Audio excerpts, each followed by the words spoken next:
In 2025 this year, an unexpected wave of high-profile business closure has swept across Singapore, drawing public attention and igniting debates over the future of Singapore's commercial landscape. Many people are quick to blame greedy landlords for their insatiable increases in their rent. Some say the manpower crunch is the root cause. Others say the government is not doing enough, especially for the smaller businesses, the mom-and-pop hawker stores, and the local boutique businesses. Is Singapore's business-friendly ecosystem showing its first sign of cracks, or are these shut down, the visible scar of a changing business landscape, perhaps even due to the world economy in flux? My name is Christina, and I'd like to offer my views on this matter in this video. For me to dig into some of the more significant closure that reshapes what we know about the future of doing business in Singapore, and raising a difficult question about what potentially can be done to rectify the situation.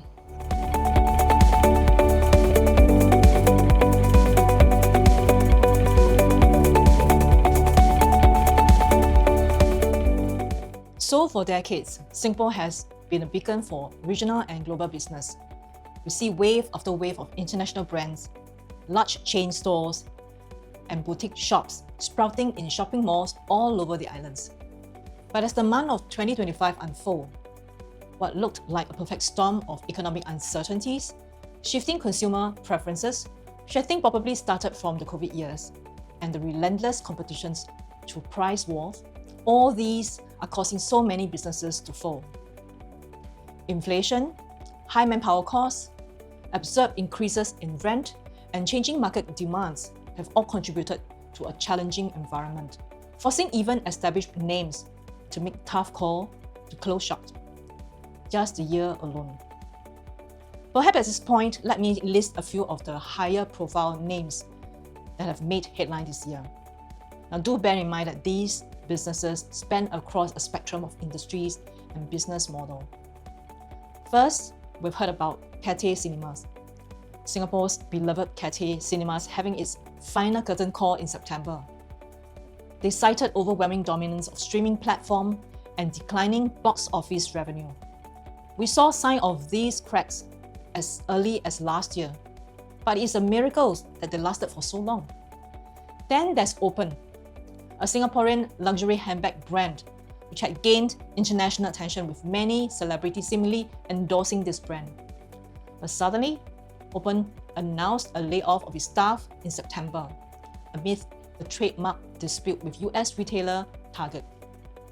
Also in September, the Privy Group, a once major player in the local F&B landscape, announced the closure of all its remaining outlets in September, blaming rising rental costs and a dip in consumer dining due to economic constraints. More in the F&B space, Manhattan Fish Market, another rather popular and somewhat mass-market seafood restaurant chain, cited unsustainable operational expenses and tough competition for its decision to wind up operation locally. Then how can we forget Singapore's favourite hot pot chain, Hai Di Lao? 4 of its outlets, with the latest one in Clarke Quay, closed down. The chain attributed it to manpower shortage and a rapid saturation of the hot pot market. Retail-wise, there's Holland & Barrett's, a well-known health and wellness retail chain that was seen in many malls around the islands. They have ceased local operation in March, seemingly squeezed by thinner margin and increased competition from e-commerce alternatives. Even our well-known 54-year-old hotel, Mirama, also called it quits in October, making the end of an era, citing declining tourist arrival and the cost of maintaining an aging infrastructure. Despite them being in different sectors, these closures share several underlying causes: economic headwinds, evolving consumer habits, and growing competitions. Traditional brick-and-mortar businesses are grappling with soaring rents and reduced footfall, while hospitality, entertainment business face challenges from digital disruption and shifting leisure consumption patterns. Now for F&B and retail, increasing costs and heightened competition have made sustainability harder than ever. The departure of all these favorite brands ripples to employees, suppliers, and consumer alike, with thousands of jobs impacted and consumer confidence shaken. The public is left to wonder, what's next for Singapore's business community? Is this just nature's way of survivors of the fittest, but set in a business landscape? I mean, everyone is attributing business closure to evil landlords who are always out to increase the rental profit, because there will always be another tenant who will pay more. But my fear, along with some other analysts who are fearing the same, does this signal more attrition in the months and years ahead? And more importantly, especially if you are running a business, regardless if it's in this affected sector or somewhere else, what can you do about it? Can you even do anything to give your business a better chance of survival? Now, looking beyond all these headlines, taking away all those uncontrollable factors like manpower, rent, shifting consumer demands that were driving the closures, I was asking myself, what is the one thing that is within these businesses' control? What is that thing that, if done well, will potentially help them to survive and even thrive? In such a highly contested and congested business landscape, could there be even a chance for them? Is there even such a thing? Yes, it's called marketing. Just think about it. For every example of those businesses that close down, are there competitors and counterparts in the same industry that are still standing? In fact, still thriving. Yes, of course, there are still tons of retailers making healthy margins, tons of F&B outlets selling out their tables nightly. Cinemas still remain relevant choices for family and couples. And hotels are expanding non-stop.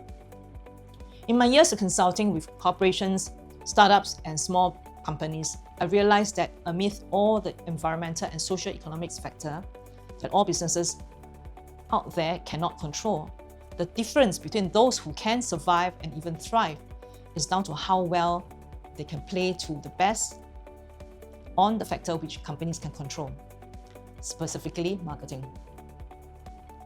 Marketing has always been about one thing, putting yourself out there to your customers. That hasn't changed. From newspaper to TV, from website to TikTok, businesses have always been selling, pitching, promoting. The big brands spend on glossy campaigns, the smaller ones hustle on social media funnels. Different budgets, same goal. But let's be honest, most of it blurs together. Because everyone is posting, everyone is promoting. It is a sea of sameness. The one who actually stands out and the one you and I remember, they don't just market, they lead. They speak with authority. Why authority matters now? We live in a world flooded with content. Everyone is posting, but few are truly heard. Audiences don't trust ads anymore. They trust credibility. And with social platforms drowning in low-effort, AI-driven content, people are tuning out. Now, if your business doesn't own a point of view, you're just another voice in the noise. Authority changes that. It creates trust at scale. It pulls clients in instead of chasing them. It lowers the cost of leads because your voice already carries weight. Visibility is easy, authority is earned, and in today's saturated market, showing up is no longer enough. You need a voice that will stop people scrolling and a voice for them to trust. Why your business needs a show? Because your audience doesn't want a pitch, they want a perspective. Think about it. People follow shows, not ads. A signature show, whether it's a podcast, live stream, or video series, becomes your stage. It anchors your brand's voice, keeps you top of mind, and most importantly, shows people how you think, not just what you sell. A show's built an audience you own, and it turns followers into believers. It becomes your authority engine, one format that leads everything else. Your voice is now your new moat. Brand trust now begins with business credibility. Buyers, partners, and even talents, they all make decisions based on what your business says and how consistently you say it. A generic voice erodes differentiation. A clear, consistent voice builds long-term trust. And here's the truth. Most content out there are not strategy. They are reactive, replaceable, and outsourced to whoever who can post the fastest. That's not authority, it's noise. Why CODE4 now? The shift is here. We have moved from an attention economy to an authority economy. Leaders today are expected to stand for something, not just say something. And in a world where AI is spitting out endless content, what people crave is real perspective. That's why CODE4 exists. It is a system designed for this moment, fusing clarity, ownership, delivery, and amplification. And we're not talking about cranking out more content, but we're talking about positioning at the source. Building platforms that don't just sell a product, but sells thought leaderships. What we do, we make it simple. CODE4 is made up of CODE. C stands for clarify. We will help you sharpen your edge. What do you want to be known for? What's your unique business voice? O stands for owned. We codify that into a strategic voice platform that belongs to you and no one else. D stands for deliver. Together, we will create signature assets. It can be shows, podcasts, authority videos, contents that reinforce your thought leadership. E stands for elevate. Then we can amplify, repurpose across platform, and keep your narrative fresh, consistent, and impactful. In short, we design your edge, sharpen your voice, and build authority platforms that will scale your business credibility. Visibility is only the surface layer. Authority is what drives outcome. If you're ready to stop blending in and start leading the conversation, reach out to us. Let's crack the code for your voice of authority and build the platform that your market cannot ignore.